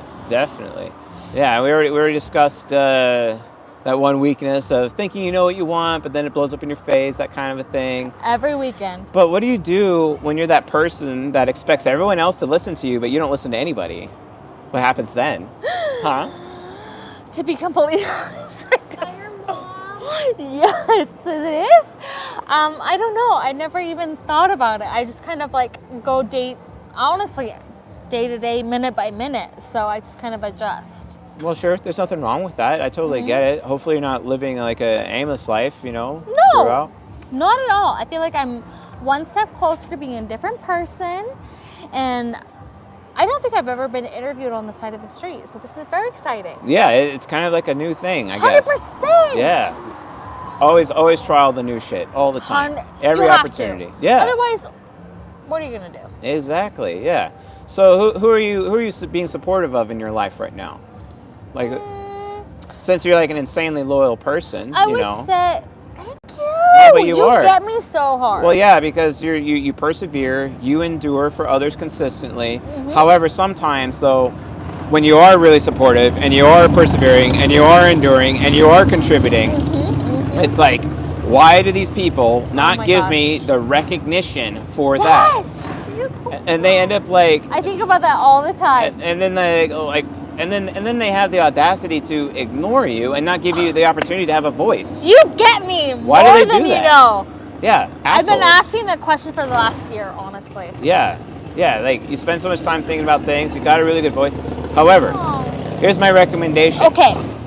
Try to practice as best you can listening to other people, so that then after you've listened to them, and then bring your voice to the table. Because what that will do is it'll make them actually want to be around you more often, instead of you just constantly going up to someone like, hey, do you want this? Do you want this? Do you want this? Do you want this? Do you want this? It's And too giving much. them like It's a too lot of much. choices, you know what I'm Yeah, saying? yeah. And then at the same time, you're doing it because you know what they like, and you always give them what they want, and you always give them what they like, but then sometimes you feel completely drained by like all these people in your life. 100%. Yeah. Every day of my goddamn life. The problem is though, is this can lead to a form of manipulation called covert contracting. Listen to this. You're part of this. I'm listening. So- That's one since she's not even listening. So what this ends up, so this is called covert contracts. So what covert contracts are is like you keep doing nice things for people, but then you have the expectation that they're going to give something back to you, even though you never actually told them that you wanted something in return.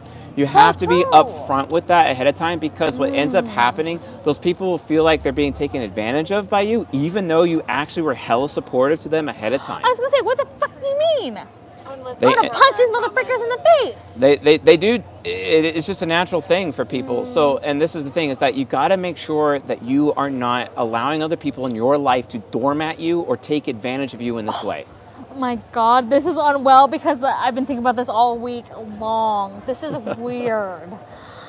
Well, I was literally talking to you about this today, about not being a doormat all week long. you shouldn't be a doormat. Don't be a doormat. So Can't do is that. this I encourage physical you not to be a assaults or doormat. verbal assaults? Because Say I'm again? about to do both. Really? Fascinating. Mostly work related. Okay. All right. So you ready to hear your ideal man? 100%. All right. I'm all right. ready. He's like one of those Nashville guitarist artists. You know what I'm saying? You Okay. know, very moral individual. Always knows how he feels all the time. Always can tell you exactly what he likes at all times. Okay. This guy is devoted to making you as comfortable as possible. He always knows what he wants. He's always upfront with you about what he wants. So there's no guesswork whatsoever. Okay, No okay, guesswork okay, of what he okay, likes okay. either. He is kind of afraid of other people thinking less of him or whatever, and it Because of me? no, Oh. because of how other people treat him. And so what Okay. you do is you come in and you're like, well, I don't think you should be around those people because they're assholes. You know, they 100%. yeah, and you're very supportive to him, especially emotionally from this perspective. And he is like the greatest listener in the world. He'll just listen to you talk for hours and hours and hours. He's constantly listening, and he doesn't dismiss you at all. There's no dismissal whatsoever. Yeah. Okay, And then okay. he's also really worried about being entitled. So he tries to like prove to himself that he's a caring person because he's literally walking around feeling like he's selfish all the time, and you keep reminding him that he's actually not selfish. 100%. And you help support him and realize that like maybe it's okay that if he puts himself first because he's also at risk of being a doormat, and you're like, no, I've been there. I've been the doormat. You don't want that. No. You want to do this instead. And then he'll be like, okay, yeah, you're right. And then when that happens, it's like he feels like for the first time in his life that he's been given permission to be actually who he is, literally because of how you so support him. sweet. Yeah. See And this this guy? is so good. Yeah. I hope so. That's your ideal man for sure. I love that. Like kind of like a team player, honestly, through and through. Well, sort of. He kind of likes doing his own thing. He even likes breaking honestly, the rules. I fucking love that. I want to be my own person. He 100%. loves breaking the rules. You know, what can I say? Yeah. Maybe it was that Vaughn guy with the guitar earlier, because that is an Don't example. know who that is, but he also seems like my type. Yeah, for sure. You know, that's just who he is. So I love that.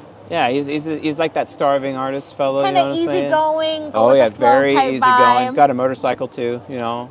I'm gonna bring on a motorcycle. This might be my chance. Yeah, well, you should go for it. So it's the unrequited motorcycle type.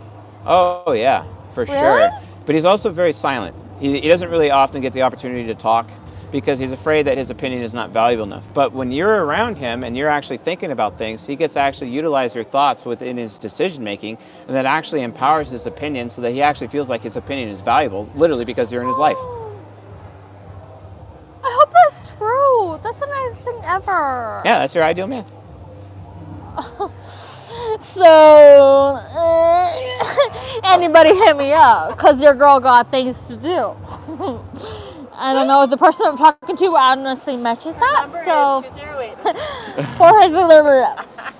my gosh, thank you so much. I'm in my whole day. Sure. Thank you so much. Are you going to see other people? Huh? Are you going to see other people as you go? Oh yeah, I'm here until the show's done. The show's not done yet. Yeah. When's your ending? Basically, as soon as I get through my list on my little What's your book list? here. Like just randos? No, I got a list of questions that I'm answering on the show tonight, and then people just randomly come up and I add them to the show. Yeah. You might see me wrap around. Oh, you can wrap around as much as you want. It's all good. I might be a recurring character, unfortunately, but fortunately. All right, Thank you so much. I moved my whole day. Sure. You know what? This now, might change my life. Are you gonna be on the show? Oh, no, I gotta go home. All right, yeah. She got things to do. I'll places to take be. my microphone back then. Oh my and gosh. I'm so glad you said that because I would have walked off. It's all good. Enjoy yourself, ladies. Thank you so much, Be guys. safe. Yeah, have fun. ESFJ for that one. And with her ESTJ friend, they got that female camaraderie going because their perception functions are identical. Female relationships are based on camaraderie, folks. That's how it works. Backflip. Right now. I'm not that cool. Why? I can flip a butterfly knife, but not to do a backflip. Why? Why? Yeah. I'm not trained. It's right. Maybe one day. Do I get a shout out? You want a shout out? You got to be on the show, though. What's the show? Oh, I'm a street psychic. I've seen you before. I've seen you doing this. Yeah, you have, huh? Oh, well, you folks want to be on the show? Sure. All right, cool. More takers. What's up, y'all? Is it live? It is live. We got 108 people. Oh. Got to put it on your lapel. What's this? It's a microphone. Hey, y'all. Put it on your lapel, though, because people can't hold it while they're talking. Save their lives. They just can't do it. Can't put it on. At all. Hey, No, y'all. you got to. I require it because otherwise it's like going to get like you're moving around. It's going to suck with the quality. What's up, y'all? All right, cool. What y'all up to tonight? Yeah. Wednesday night. Wednesday. Happy Wednesday. Yes. Happy Wednesday. All right. So what's your name? Tell the audience about yourself. My name is Jocelyn. 19 from Idaho. Idaho's bitchin'. I love Yeah, Idaho. yeah, it's pretty nice. I don't know. Don't got much to say. What do you have to say, Jake? You don't have much to say? I don't. Of course you don't have much to say. It's fine. What do you do for a living? I work in a car wash. No, put it back. We're not done. What? Okay. Nothing wrong with working at a car wash. Which car wash? Hippos? Squeakies? No. It's Make It Clean in Post Falls. Oh, okay, yeah. Like that big ass one that the cops go to all the time. No, it's probably Metro. Oh yeah, it is Metro. Yeah, Metro. next to Wendy's. Yeah, Mhm. they sure No. love that place. Make It Clean Car Wash. Come get your car cleaned. It's family owned. Yeah. Family business. Why aren't you like underneath cars, like changing out oil or some shit? Like, why don't you do that? I'm not experienced. But I you'd be don't know good how to at do it. that. You got some mechanical Probably. mastery. You got that. A little bit, maybe. No, a lot. Yeah, okay, yeah, you really okay. do. Don't be down on Okay. yourself. None of this self-deprecation True. crap. You know what I'm Yeah, saying? You can't do yeah. that. No. All right. So this lady here, you know, she knows exactly what she thinks all the time. She's all about Yep. problem solving. Yeah. If this is true, then that is true. Yeah. Exactly. Lives in the moment. She loves her the moment and very responsible with those types of things. Responsible with the environment around her, exerting her will in the environment, bending it to her will. Even when it comes to mechanics, it's super awesome. A very free-spirited woman, Yes. except when you take her freedom away, and then she'll rage out at you and possibly punch you in the face. Who knows? Because she'll get I hella could. angry. Yeah, it could Don't happen. mess with me. It might just happen. I don't know. Yeah, freedom is everything. Such that if your freedom gets taken away, you get hella depressed. You got some melancholy issues going on there. You got to watch out. Nah. No? We beat depression. We're past that. Well, you beat depression, but it can come back if you feel like you're not free. That's true, but Yeah. I'm free because of who? God. Yeah, which one? The God of Abraham, Isaac, and Christ. Jacob? Jesus Christ. Nice. What church do you go to around here? You a Candlelight person? No, Real life I person? don't go to church currently. Real No. life, I've been to a couple of times, Yeah. but Not a No. fan of Pastor Jim. I don't like that guy. Pastor Jim, who? He's at What Real church? Life. Oh, Real Life? Yeah. Oh. He has a tendency of expecting everyone else to listen to him, but he won't listen to anyone. That's why I don't like him. Oh. It's not really into listening for some Yeah? reason. Yeah, like bloviating, in my opinion. Oh. I've only really seen him like once or twice over the past couple of years, but I don't know. My truth is in Christ. Yeah, that's cool. it, so. I enjoy that very much. know, Yeah, yeah. very good. Jesus set me free. Yeah. Depression, anxiety, gone because of Him. Yeah. Yahweh. Yeah, So- yeah, Yahweh. It's really the only way. The God of Abraham, is. Isaac, and Jacob is the only Yep, one. So, it is. that being said, where does her fear exist? Afraid of other people not liking her, afraid of people not Nope. accepting her. Hell no. My fear is in Christ. Well, the fear of That's the it, Lord is alone. necessary. For the Lord It gives is. and He takes away.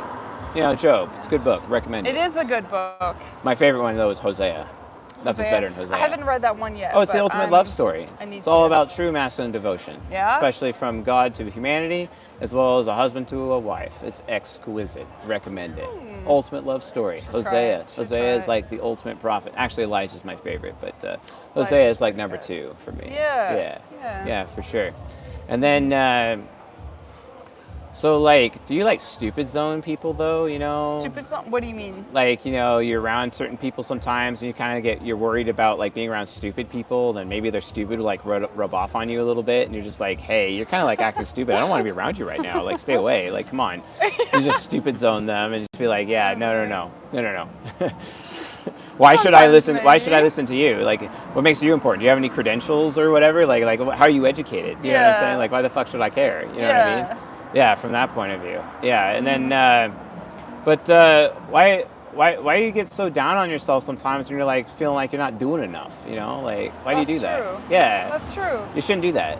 You shouldn't, no. No. Because, I don't know, there's a time and there's a place for everything. Yeah, You know, yeah. under the heavens. That's, I don't know what Ecclesiastes. verse that is. Oh, thank you. Yeah, Thank I'm a you. biblical scholar, so Hey! yeah, High five. You believe Yeah. in Christ? I am a pastor's kid. Hey! There you go, there you go. Yeah, even though That's some street my cred. father and I had a falling out, you know, in terms Yeah. of theological differences, but yeah, definitely. Yeah. He's got a church in Western Washington. It's his pride and joy, we'll say, you know. So, and then, but your biggest weakness though is, well, you struggle with understanding consequences. You know immediate reactions to things, but then you make decisions and it blows up in your face. But luckily, you're very tactical and live in the moment that you can actually unobligate yourself and get yourself out of sticky situations pretty quickly, and you get into sticky situations pretty quickly, which is pretty cool that you're able to do that and always get yourself out. It's pretty awesome. That's true. It is. You gotta It's watch by the out grace for of those. God. You gotta watch out for those crazy ass consequences, though. Whatever you do. You do. You know what That's I'm why saying? you have to be mindful of everything you do, everything you say, especially. But the most important lesson for you to learn is you got to learn self-acceptance. Do not allow your acceptance to be based on whether or not other people like you or whether or not people feel good around you. I know you work really hard to be empathetic towards others and make them feel good, but the thing is that you can't utilize that to determine your own identity. You have to make sure that you have your own self-acceptance from that perspective. The thing that makes you happiest the most in life, well, is teaching. Yeah. So find a skill and teach that skill to others, and you will draw the biggest joy in your life as a result. Yeah. That's true. Yeah. That's true. What's your name? Jace, like the bank. Jace. Yeah. Dap me up. Yeah. Cool. All right. Well, it was good talking with you, Jace. I'm Yeah. Jocelyn. Yep. This is Jake. Jake, good to meet you, sir. Good to meet you. Likewise. Thank you very much. I'm gonna give your mic back now. Thank you. Yeah. Most people walk off with it. Oh, really? They do. Oh my gosh. It's like, oh my God, do I have to like literally chase you down while I'm like on the show? Like, please give me my microphone back. Messed up. Oh, it totally happens. Yeah, for sure. Yeah. All right. Well, you have a good night, Jace. Yeah, I will. You enjoy yourselves. You too. Have fun. Too. Take it easy. Fun on your show. Oh, and by the way, not a psychic. I'm just a psychologist. Oh, okay. It's just part of the bit. Yeah. There you go. Yeah. See y'all later. God bless. ISTP for that one. Yeah, everyone calls me Jace. It's my stripper name. What can I say? Jace is my stripper name. I need more likes. Come on, guys. There's 115 people on the stream, and you guys only give me like 29 likes, you know?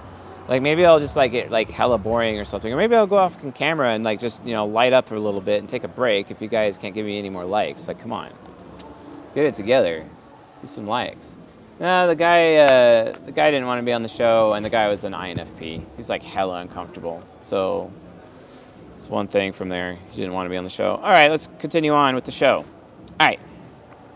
So do unconscious developed NP types have a harder time falling in love versus subconscious developed NP types? I'd say no. I think it's actually easier for unconscious developed types to fall in love compared to SD types, because SD types usually have a prerequisite for being enabled, because oftentimes SD types see enablement as a form of love, basically.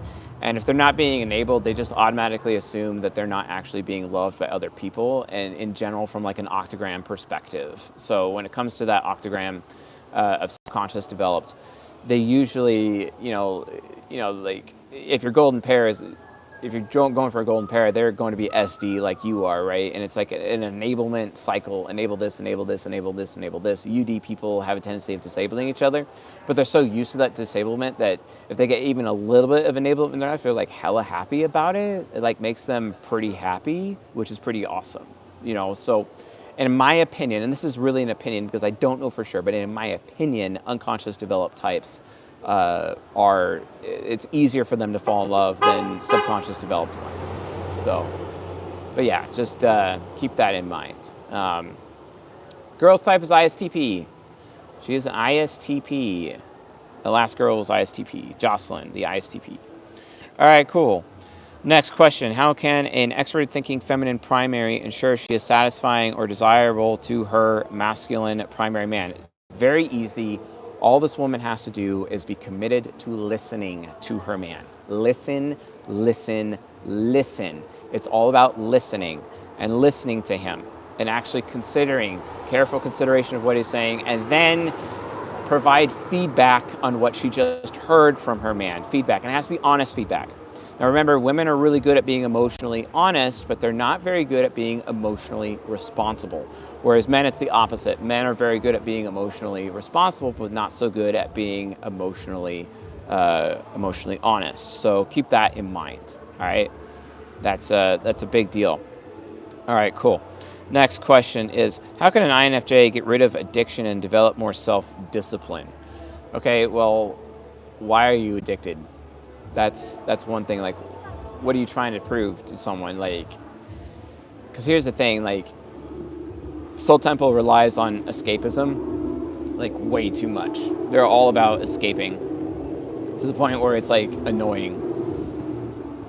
And I get, like, you all want to use substances to stim yourself out to get in your subconscious, But like the thing is that substances or addictions, it could even be like World of Warcraft. Like it's literally just a band-aid. You're just trying to self-soothe, and utilizing or relying on substances all the time is ultimately irresponsible. You should actually be able to run on your own steam. But if you're an INFJ, like how do you do that? Like make yourself a top performer, right? You have to compare yourself to yourself. Make sure that you are better today than you were yesterday.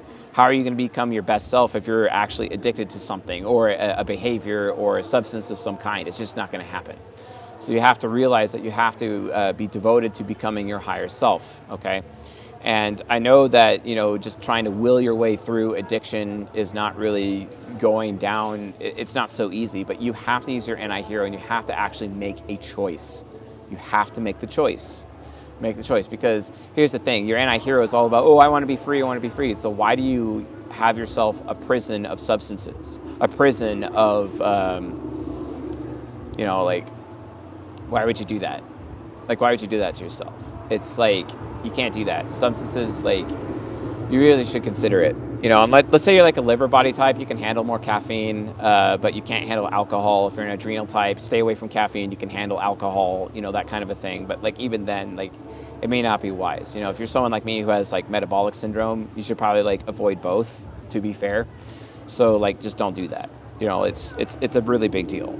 So, and you develop more self-discipline, like stop comparing yourself to others. Like usually INFJs end up getting addicted because they're comparing themselves to others. You have to, again, I always say it to the INFJs, compare yourself to yourself and make sure that you are better today than you were yesterday, and just only focus on your own self and your own improvement and not anyone else, and you will be successful as an INFJ. That's literally how it works, all right? Next question, how do INFJs develop their parent function? Very easy, by developing your own personal integrity and your character. Make sure that you're a person of integrity. So you need to actually study what it is to be an integral person, which means regardless of you being, because you're the most external of all the types other than the ESTPs. Soul Templars are this way, but here's the thing, stop allowing other people's behavior to determine your behavior, and instead let your behavior be the thing that determines other people's behavior. That is the secret, another secret to INFJ success. Okay, and that's ultimately how you develop your parent function, okay? Because you should be really striving to be a good person, but recognize that even your insanely high critical moral standard is something that you yourself, it's unreasonable. It is unreasonable, and you're an INFJ, you have TE trickster, so you're automatically unreasonable by default. You're a very unreasonable person. You're also very irrational. Although Fib and I are still discussing that a little bit, but yeah, like being irrational, not really taking into account what other people's ideas are and only, going for your ideas. It's hard for you as an INFJ to actually be relevant in conversations. So you have to really focus on being relevant. But the only way you're going to be relevant is if you actually have the integrity to back up that relevance. And that's really important to do that.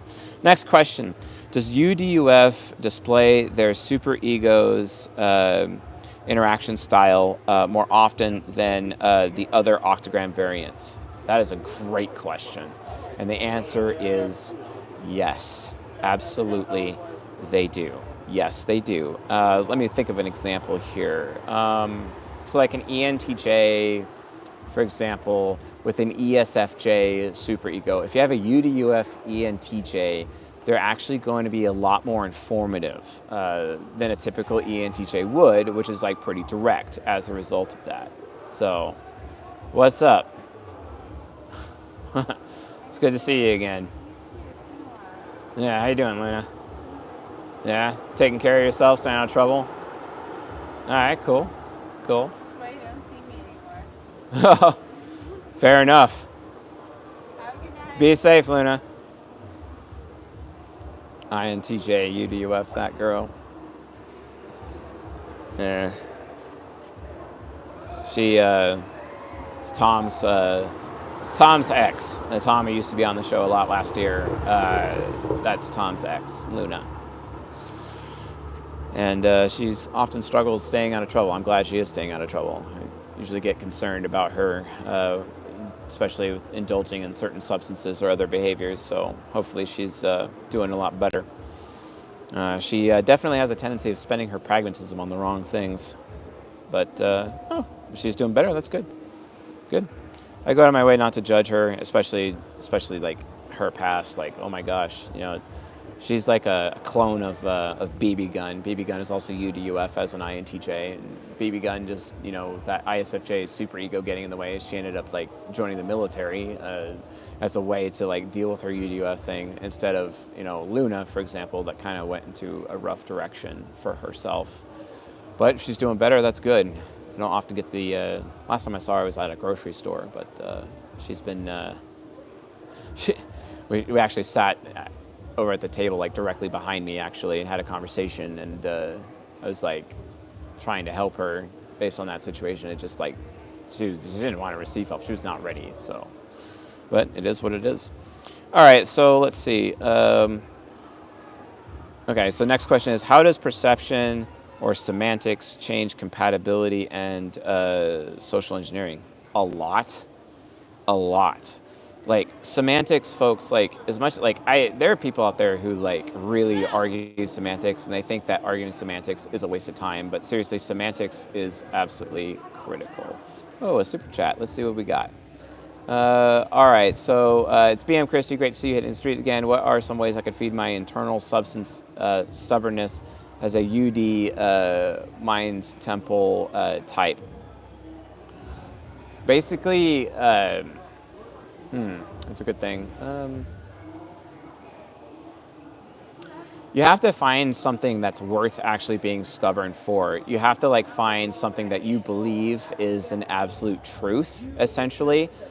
So Nathan, like what you want to do is like actually spend some time, like get out a journal, write down what you absolutely know is factual in your life. And I would take it like, since you're like Mind Temple, do it from a philosophical perspective. Identify which philosophies that you believe are as closest to possible to absolute truth.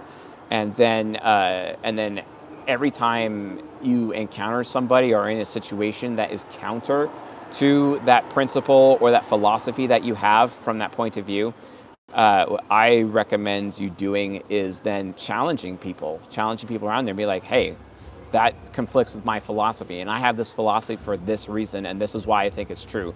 Why do you have a counter perspective? And literally find out what that perspective is.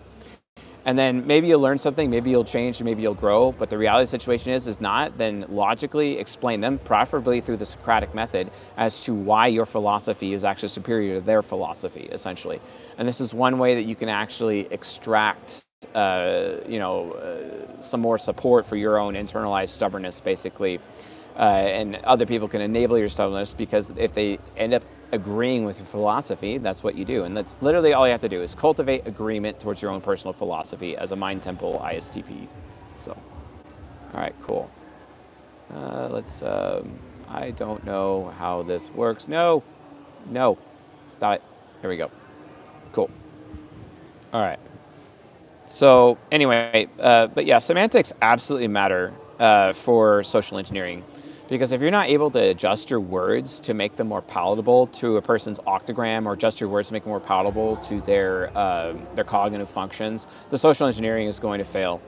And you can emulate a compatibility by just changing your words from a semantic perspective entirely. That's literally what you can do to be able to be successful in social engineering. And it also is how other people will perceive you, because remember, perception is reality. That's one of the worst things about life as a TI parent that I absolutely hate, is that perception is reality. And I oftentimes shirk perception so that I can, through malevolence, actually show people like how real things could be, or how real things should be, essentially. And that's what I end up doing, from that perspective. Okay. So next question is it possible to start unconsciously emulate other types? Yes, it is. Like when you're like unconsciously emulating other people, yes, it is possible, because you can end up cognitive transitioning unknowingly in a particular social situation and then acting a certain way. And then also, if you're like a soul Templar, you're mirroring other people, mirroring their behavior, or even a mind Templar, mirroring other people and mirroring other people's behavior, that is absolutely something that that is something that you can do. So But yes, it is possible. Since that's just basically a yes or no question, I'll just leave it at that. Next question: how can INTPs and INFJs share the same fears? Well, the thing is that I like to think that most human beings actually do have the same fears. It's just how are those fears expressed in decision making. So in general, everyone shares the same fears anyway. But when it comes to like an INTP or an INFJ, provided that they're not mistyped, I mean, like fear of not being accepted. I mean, you know, if your octogram is a certain way as like an INFJ, where your parent function is just not really being utilized because you're like hella UDUF, etc., and relying on your trickster function more so than your parent function through the battleground of responsibility, then yeah, sure, you know, through cognitive reflection, yeah, absolutely, you know, you could end up being like a point where you're so inept that using extroverted feeling parent, it almost looks like you have FE inferior, just as an example. But yeah. Everyone in general shares the same exact fears. No one likes rejection. No one likes dejection, you know, for example, like, and they can find some common ground, you know, from that point of view. The next question is, how can an SDUF INTJ establish a better relationship with his ENFP sister? Well, first of all, make your sister feel comfortable and safe. Go to her inferior function, do that, and actually like practice active listening for her extroverted thinking child. Actually listen to her sister. She probably doesn't have people actually listen to her very often, so you be the one to listen to her. And then also pedagogue her after, pedagogue means to teach, right? So teach her after you spend time listening to her. You know what I'm saying? So do that. And then obviously like make her feel wanted. That's another important thing. And then help her like become a person who's more desirable and a person of better character, and show how you be an example to your sister of a person who is desirable and a person who does have better character. That's how you would do that for your ENFP sister. Next question. How can an INFJ have courage to perform after humiliation? Like, why do you care about humiliation? INFJs are typically shameless anyway, so give yourself permission to be shameless. Like, don't feel shame. You already have a guilt complex, so why have to deal with like the shame of humiliation? If you get humiliated because you perform badly, you just try again. And if people aren't going to give you another chance, they shouldn't even be in your life anyway as an INFJ. Get rid of them. Like, seriously, get rid of them. They shouldn't even be around you. Like, why are you trying to invest in those people? Use your FI critic. FI critic, you should be very critical as an INFJ in terms of who... you should be very critical as an INFJ in terms of who you're investing in. So like, that's another big deal. All right, cool. Super chat. Let's see here. All right, what's going on, Chase? How do I know when my TI parent is developed as an ESTP? Also, what is the best way for me to become subconscious focused as an SD ESTP? Should I show more gratitude? What feels like I'm faking it? It doesn't matter if it feels like you're faking gratitude. It doesn't matter. What matters is the action that proves gratitude, regardless of how you feel, okay? That's literally it. And that is how you get to subconscious focus as an ESTP. You show gratitude anyway, regardless of how you feel, okay? And there's actually a couple of apps that you can download on your phone that will give you gratitude suggestions. And they'll give you like a notification during the day. And you follow the instructions basically, and and it allows you to practice gratitude. That's like the quickest fix for this. But it doesn't matter if you feel fake. The action is what matters. The action of gratitude is what is important. And this is something that we actually teach women in the women's group, because women, to prove their femininity to men, to become the most feminine women out there, they have to do the 4 reciprocations, which is gratitude, obedience, peace, and representation. And the thing is that oftentimes women don't feel like being grateful to their man. They don't feel like it. They really don't feel like it. But the thing is, it doesn't matter if they feel like it or not. It doesn't matter. What matters is that the action is what matters.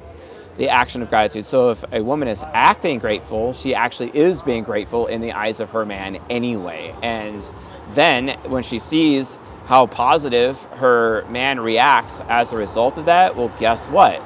She gets to a point where she gets to a point where it's like, oh, okay, I'm getting really positive results as I reciprocate gratitude to my man. So then all of a sudden she ends up feeling grateful. This is not unlike a couple who's in an arranged marriage and they don't even know each other. And then as they grow closer, especially through their sexual relationship over time, they actually learn to love each other. It's the same thing. It's like you're learning to be grateful, you know, and women really struggle with knowing this, for example. That's what I recommend. And how do you know when your TI parent is developed? Well, basically when you spend time verifying everything and you don't take everyone at their word. Like literally, learn to use your extroverted thinking critic in a wise way, okay? Don't take everyone at their word. Don't just listen to just about anyone. If you do that, your TI parent is like gonna be completely weak and like incapable. So just keep that in mind. All right, cool. Next question, how to type newborn babies? Okay, how to type newborn babies. Typing newborn babies is like really hard. It's hard, but the best way to do that is to be around, put your baby, your newborn, around other newborns and just watch how different they are from one another.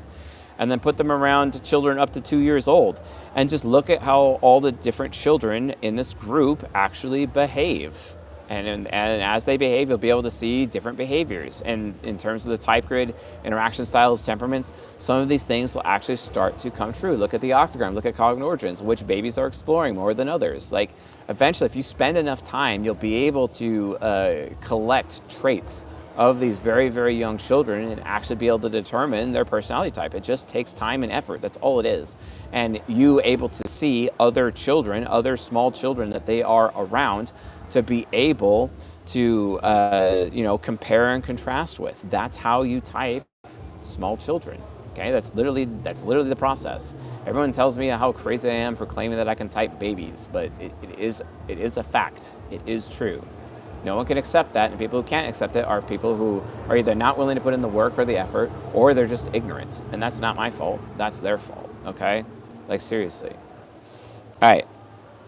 Next question. If a person had the same type as a sibling, how does that affect science or paternity?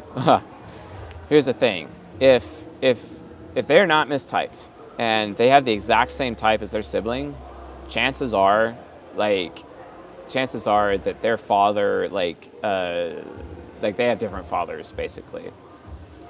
We haven't really seen an instance, with the exception of maybe one. There might be one that I know of out there where there's two children with the same type. But even then, in that situation, I think that there's very likely I did mistype one of them in that moment. And so based on that, overall, in my entire experience working with this science, I really don't see how two siblings can be the exact same personality type without having two different fathers. That's really what it comes down to. To the best of my abilities, the best of my knowledge, currently as it stands right now with Jungian analytical psychology and the four sides of the mind. So yeah. And of course, knowing the facts surrounding that would definitely change what we know about the science. It's very important. But yeah, I've never really encountered siblings of the same type unless they had different fathers. So yeah, keep that in mind. Next question. How and why does borderline personality disorder manifest in UDUF extroverted feeling users? Basically, it's these children who have never actually been thanked for anything. It's FE user children who are unconscious developed, who have not been thanked by the people in their immediate family for any help that they've done for others. It really comes down to thanklessness, consistent thanklessness through childhood towards an extroverted feeling child that happens to be unconscious developed, so they had a rough childhood. This is how borderline personality disorder manifests or develops within a human being. It's literally an extroverted feeler who is unconscious developed, who has not been thanked or appreciated or recognized for any of the help, for them being helpful, basically. That's the thing. Oh, we got a super chat. Let's see what it is, if it works. All right, so Candace says, what advice would you give a subconscious focused ENTP woman trying to get an INFJ to approach or his attention. He looks irritated when he does talk to her. Well, she could say about how he makes her feel wanted, it makes her feel good, makes her feel comfortable, makes her feel safe. She just needs to be emotionally honest, literally. Literally, she just needs to be emotionally honest. She needs to actually open up instead of trying to hide her feelings or potentially bottle up her feelings around the INFJ. That's what my advice would be to the ENTP girl. She needs to learn how to be emotionally honest. And it's really, really hard for ENTP women to be emotionally honest because ENTP women are almost consistently wearing a mask at all times. And then as a result of that, it ends up becoming that much of a bigger problem, right? So you gotta watch out for that. You gotta seriously watch out for that. So that would be my answer to that question. All right, cool. Let's move on to the next one. What is the difference between a concrete ENTP and an abstract one?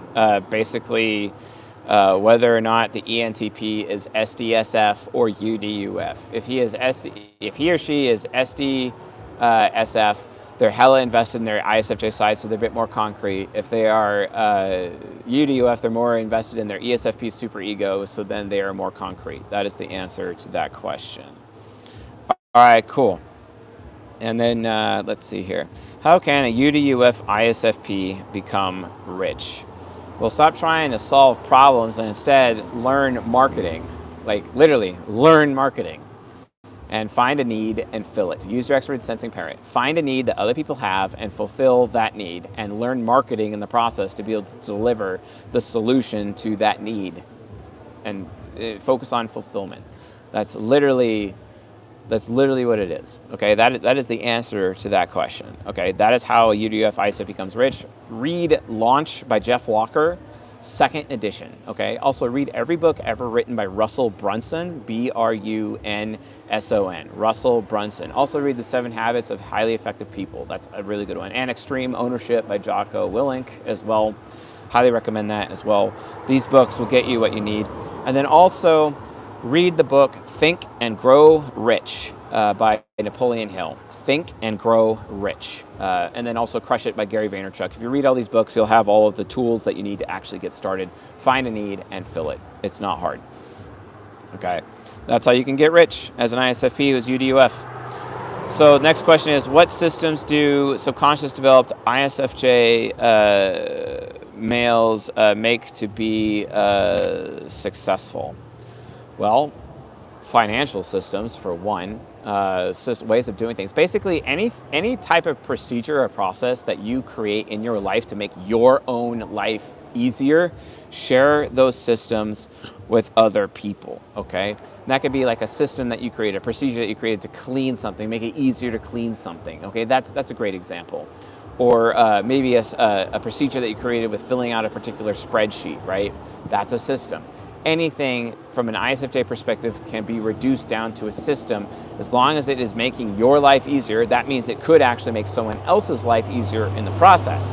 And then because you're making someone else's life easier, well, hey, that's pretty cool. So make their life easier, okay? It's no big deal. Make their life easier. Look, we got 120 plus people on the stream right now. I need more likes. Come on, guys. Let's get some more likes. All right, cool. All right, and then, here we go. Let's see here. All right, how to tell the difference between cognitive focus and cognitive transition. This is Quentin actually asked this question. So cognitive focus and cognitive transition. Cognitive focus is just basically which side of the mind you're the most invested in currently in your life and the direction that you're going in. You may cognitive transition into that side of the mind as you're trying to practice that side of the mind, but they're two fundamentally different things, right? So cognitive transition is you're going through your gateway functions under the control of your guidance functions and going into that direction, which is pretty awesome, and then taking it from there, and then cognitive focus is basically like which side of your mind are you basically mostly invested in. That ultimately determines what your cognitive focus is, as well as whether or not you're internalizing your deadly sin or not, or externalizing your deadly sin. That matters. Or internalizing your living virtue or externalizing your living virtue. Like, for example, I had a phone call earlier today with an ISTJ who seems to be the person who is sucking up all of the gratitude in the room and sucking up all of the excuses in the room. So they are internalizing their living virtue, which means they are externalizing their deadly sin, which makes them unconscious focused. Okay, so that's basically the difference, in terms of that. So hopefully that answers your question, Mr. Quentin. Next question: how can an INTP adjust to unfamiliar environments? All right, how can an INTP adjust to unfamiliar environments? All right, so that's the thing. They really have a hard time adjusting to unfamiliar environments. Literally, it's exposure therapy. That's how you adjust. Exposure therapy. But bring someone with you to break the ice for you and introduce you to people. Have friends in your life that can break the ice. I break the ice all the time. I introduce myself to complete strangers all the time. One of my favorite pastimes is, my favorite hobbies is talking to strangers. I love talking to strangers. You might learn something, right? This is what Socrates did all the time. He's an ENTP, you see what I'm saying? So that's what you have to end up doing. Do that, and do that consistently, and just do it over and over and over again. But if you're having a hard time adjusting to unfamiliar environments, bring someone with you to help break the ice for you. And then that should really solve that problem very quickly. Okay. And then how does a UDUF INTJ become less resentful towards humanity? By being less resentful towards yourself, literally, you're just projecting yourself onto the rest of humanity. The only reason you're resentful towards humanity is because you're actually resentful towards yourself. It's like you looked at yourself in the mirror at 18 and you had all these dreams or whatever, and then you never actually made those dreams come true, right? And you've actually failed yourself. Self-failure is ultimately the source of resentment towards humanity, because it's not really resentment towards humanity. You're actually resentful towards your own self, and that is the problem. Actually make decisions so that you won't be resentful towards yourself. Become a top performer as an INTJ and actually spend time practicing, actually spend time mastering skills. If you're not mastering a skill, then that's not going to work. It absolutely isn't going to work. So just keep that in mind and keep moving yourself in that direction, okay? And the next question is how to tell where FI pessimistic is located.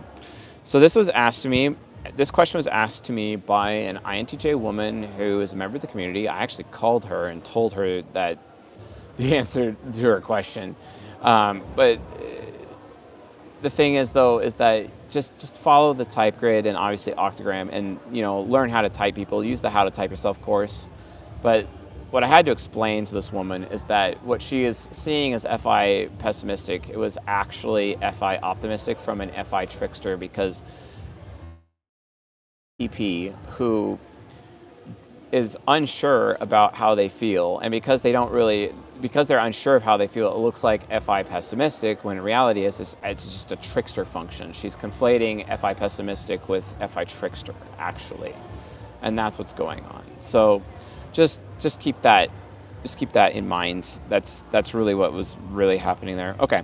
Next question is how to integrate Jungian analytical psychology into stories people would want to read or listen to or hear and watch. This is obviously a content creator or maybe a writer of some kind. How to do that? You do that with tropes. TV tropes. Look up TV tropes on Google and learn all the tropes. And if you want to have some fun, take the tropes that you read about and actually figure out which of the 16 types and their octogram variants, which is 128 total different aspects of psychology from male and female. So you have 16 types multiplied by 2 genders multiplied by 4 octogram variants, which gives you a total of 128 total different combinations of psychology. And then go to TV tropes and then assign which of those 128 combinations of psychology are applicable to each of the individual TV tropes. And then you write according to those tropes while knowing full well which type and octogram variant could, and it could be many, apply to that specific trope. And then you write according to those tropes, and then boom, people will automatically be able to identify with what you're saying, because people love reading and consuming content with that they like identifying with. compatibility isn't as successful actually. So cognitive synchronicity is not as successful from a writing perspective. Cognitive asynchronicity is actually even more important. That's why I'm an ENTP. As an ENTP content creator, I have a lot of ENTP members of my audience because they're able to identify with me. And that's how and why they're even able to come up with that, okay? That's literally how that works, okay? So cool. All right. Well, folks, that's it for the Acolyte question and answer stream for June 2024. Pretty awesome. Glad to have it. And we're going to be opening up the Acolyte questions as well to the practical psychology members, and so they have the ability to ask these questions as well, so we can have continued streams. It's going to be awesome, pretty great. We might even do it for precision. We'll see. But yeah, we're going to be opening up these Q&A sessions, to others as well. Thank you all for watching and listening. Like and subscribe, and I'll see you guys on the next episode. Later.